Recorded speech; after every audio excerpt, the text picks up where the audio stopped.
দাদা হ্যাঁ। আপনার এই যে বরজ হ্যাঁ যশোর জেলায় শুনি তো অনেক ভালো একটা লাইন, তা আপনার এখানে কেমন প্রজেক্ট আমি চলতেছে? হ্যাঁ প্রজেক্টের কথা বলি। আগে চাকরি করতাম, চাকরি রিজাইন দিয়ে আমি 2 বছর পাটের ব্যবসায় আছি।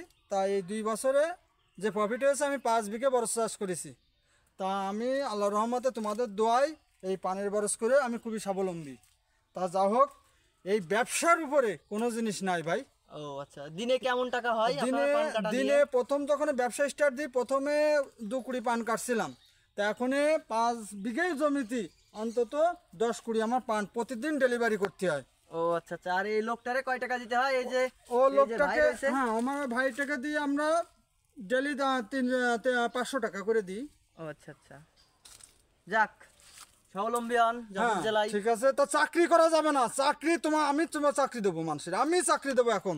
যাক, তাও তো 15,000 টাকা স্যালারি এইখানে। হ্যাঁ অবশ্যই হবে, তোমরা খালি আসো, আমি চাকরি দেবো। থ্যাংক ইউ দাদা।